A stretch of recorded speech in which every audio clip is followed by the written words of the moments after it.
इस वीडियो में आज हम सेक्शन एक्सरसाइज 2.2 सॉल्व करेंगे। तो आइए चलते हैं, स्टार्ट करते हैं अपने पहले प्रोजेक्ट से। उसके लिए हमने ये एक्सरसाइज फाइल ओपन कर लेनी है, वर्ड 2-2 डॉक्यूमेंट। इस फाइल को ओपन करने के लिए अब हम क्या करेंगे कि यहाँ से हम चलते हैं इस फाइल को ओपन करने, एक्सरसाइज फोल्डर में जाएंगे, ऑब्जेक्टिव 2 में, और ये हमारे पास आ गई है। अब इस फाइल के सामने आते ही जो हमारा पहला टास्क है वो हमने क्या करना है, और यहाँ पे ये कहा जा रहा है कि नेविगेशन पेन को भी डिस्प्ले कर दिया जाए एंड द स्टाइल्स पेन्स को भी डिस्प्ले कर दिया जाए। तो डिस्प्ले करने के लिए अगर हम व्यू पे जाते हैं तो व्यू पे जाने के बाद यहाँ पे हमारे पास शो में नेविगेशन पेन का ऑप्शन है। तो ये नेविगेशन पेन हमें साथ साथ नज़र आएगा, जो हमें बताता है, हमें नेविगेशन पेन ये बताता है कि आपके डॉक्यूमेंट में कौन कौन सी मेन हेडिंग्स इस्तेमाल हुई हैं। देखें, किसी भी एक हेडिंग पे क्लिक करता हूँ तो मैं एक ख़ास सेक्शन की तरफ मूव कर जाता हूँ। इसी तरह अगर स्टाइल्स की बात की जाए तो ये हमारे पास स्टाइल पेन है, जहाँ से हम देख पाते हैं कि किस खास टेक्स्ट को क्या स्टाइल दिया गया है। तो अभी जो हमें टास्क दिया गया है वो क्या है कि select all paragraphs that are formatted as heading 3। और टास्क 2 में हमने क्या करना है कि apply the heading 2 styles to the selected paragraph. पहले हमने हेडिंग 3 के जो पैराग्राफ्स हैं उनको सेलेक्ट कर लेना है। तो उनको सेलेक्ट करने के लिए हम क्या करते हैं, यहाँ पे बल्कि हमने सेलेक्ट करके रिप्लेस करना है, तो हम यहाँ पे फाइंड एंड रिप्लेस ओपन कर लेते हैं। फाइंड रिप्लेस ओपन करने के बाद अब हमने जो चीज़ सर्च करनी है वो हमने ना कोई टेक्स्ट सर्च करना है, हमने फॉर्मेटिंग सर्च करनी है। तो उसके लिए मैं यहाँ पे फॉर्मेट के ऊपर क्लिक करूँगा और यहाँ से मैं स्टाइल के ऊपर क्लिक करूँगा, और सर्च हमने क्या करना है, हेडिंग 3 स्टाइल्स कहाँ कहाँ पे अप्लाई हुआ है। तो आइए यहाँ पे सर्च करते हैं, यहाँ पे हमें मिल जाएगा हेडिंग 3। तो और हमने इसको रिप्लेस किससे करना है, हमने इसको किस स्टाइल से रिप्लेस करना है, हमने इसको हेडिंग 2 स्टाइल से रिप्लेस करना है। तो ये हमारे पास आ जाएगा हेडिंग 2 स्टाइल। ओके पे मैं क्लिक करूंगा तो देखें ये हेडिंग 3 हो गई और ये हेडिंग 2 हो गई। हेडिंग 3 सर्च होगी और हमारा माइक्रोसॉफ्ट वर्ड हेडिंग 3 को रिप्लेस कर देगा हेडिंग 2 के साथ।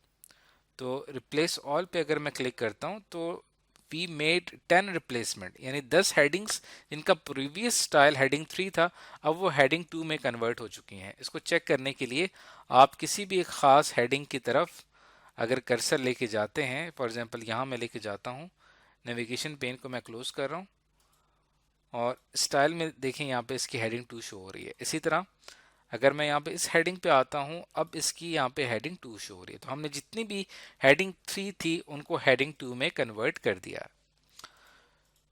उसके बाद चलते हैं टास्क नंबर 3 की तरफ। Apply the heading 1 style to the financial summary heading.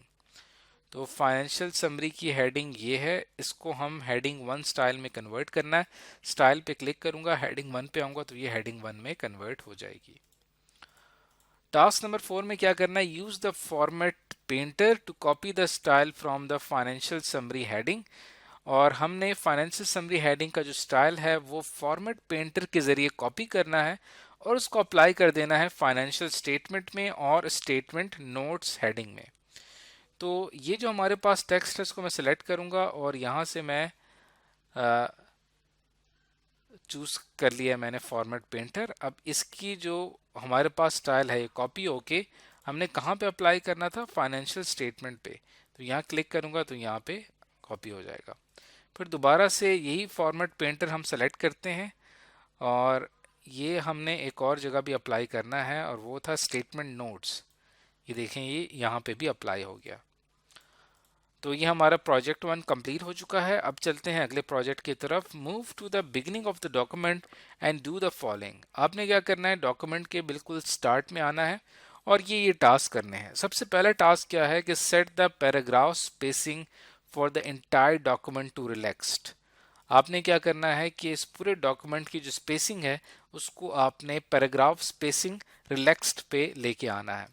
Paragraph spacing हम यहाँ पे सेट करते हैं डिज़ाइन टैब में और ये हमारे पास पैराग्राफ स्पेसिंग का ऑप्शन अवेलेबल है। इसके ऊपर मैं क्लिक करूंगा तो यहाँ पे आपके पास रिलैक्स्ड का ऑप्शन है। जैसे ही मैं इसके ऊपर क्लिक करूंगा तो ये हमारी रिलैक्स्ड पैराग्राफ स्पेसिंग सेट कर दी गई है।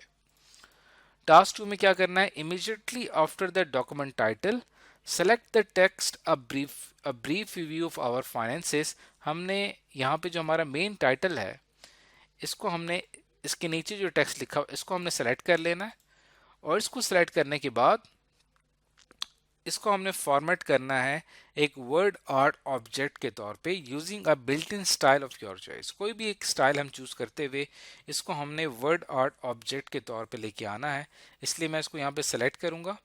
वर्ड आर्ट इंसर्ट करने के लिए हम इंसर्ट पे क्लिक करते हैं, टेक्स्ट पे आता हूँ और यहाँ पे वर्ड आर्ट अवेलेबल है। अब यहाँ पे डिफरेंट वर्ड आर्ट है। अब फॉर एग्जाम्पल यहाँ पे मैं एक बिल्ट इन स्टाइल यहाँ पे ये सेलेक्ट कर लेता हूँ। अब ये मेरे पास एक वर्ड आर्ट ऐड हो चुका है जिससे ये टेक्स्ट बिल्कुल वर्ड आर्ट में कन्वर्ट हो चुका है। तो ये था हमारा टास्क 2। अब चलते हैं अगले प्रोजेक्ट की तरफ जिसके अंदर हमने इसी वर्ड आर्ट के ऊपर ही कुछ टास्क करने हैं। वो टास्क क्या है, set the text fill colour to brown text 2। अब हमने क्या करना है, इसके ऊपर मैं क्लिक करता हूँ तो फॉर्मेट टैब पे जब मैं क्लिक करूँगा तो यहाँ पे डिफरेंट इसकी सेटिंग्स आ जाती हैं, जिसमें से यहाँ पे ये है इसका टेक्स्ट फिल कलर। देखिए अगर मैं यहाँ से इसको चेंज करता हूँ तो ये यहाँ से चेंज हो जाएगा। तो इस टेक्स्ट को मैंने सेलेक्ट किया और हमें जो टेक्स्ट कहा गया है वो है ब्राउन टेक्स्ट 2, ये मैंने यहाँ पे ऐड कर दिया। उसके बाद आए task number 2, set the text outline colour to orange accent 1। अब इस पे आते हैं तो ये टेक्स्ट आउटलाइन कलर है, इसको हमने सेलेक्ट करना है ऑरेंज एक्सेंट 1 पे। ये हो गया टास्क नंबर 2। टास्क 3 में आपने क्या करना है, set the reflection effect to tight reflection touching.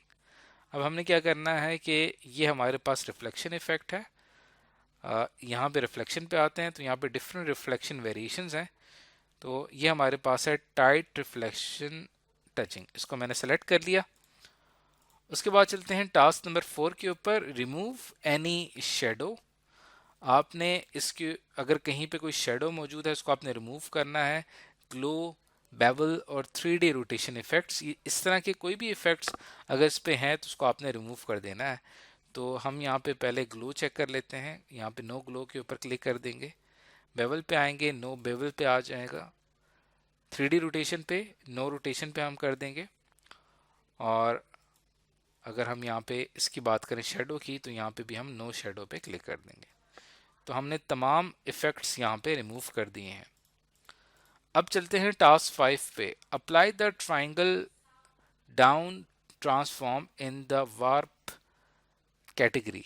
अब हमने इसका थोड़ा सा इसकी शक्ल चेंज करनी है, उसके लिए हम यहाँ पे ट्रांसफॉर्म पे आएंगे और ये हमारे पास वार्प कैटेगरी है और यहाँ पे सर्च करेंगे कि ट्राइंगल हमारे पास डाउन कौन सा है। ये ट्राइंगल डाउन है, इसी का हमें कहा गया था, आई थिंक चेक कर लेते हैं,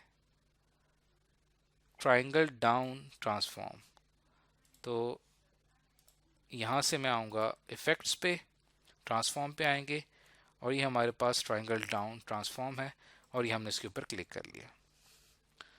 तो अब तक ये हमारा एक इसकी शक्ल बन चुकी है। टास्क 6 में आपने क्या करना है, set the width of the word art object to 4। अब हमने इसके ऊपर क्लिक किया, फॉर्मेट पे गए और साइज में जाके इसकी विड्थ को हमने कर दिया 4 इंचेस। तो देखें ये काफ़ी अब इसकी विड्थ कम हो चुकी है। उसके बाद है task 7, set the text wrapping to top and bottom. Text wrapping को हमने टॉप एंड बॉटम पे रखना है। And then centre the word art object on the page between the title and the financial summary heading. तो पहले मैं इसके ऊपर यहाँ पे क्लिक करता हूँ और अरेंज पे आते हैं, रैप टेक्स्ट पे हमने टॉप एंड बॉटम के ऊपर सेलेक्ट कर लिया और उसके साथ ही हमने इसको सेंटर भी करना है। सेंटर हमने इसको इस तरह करना है कि हमने इसको फाइनेंशियल रिपोर्ट जो हमारा मेन टाइटल है और जो फाइनेंशियल समरी है इनके बीच में हमने इसको लेके आना है, between the title and the financial summary heading. तो ये था हमारा टास्क 7। तो फाइनली हमने ये एक वर्ड आर्ट यहाँ पे क्रिएट कर लिया है। तो इस प्रोजेक्ट के हवाले से जितने भी टास्क थे वो तमाम हमने कंप्लीट कर लिए हैं।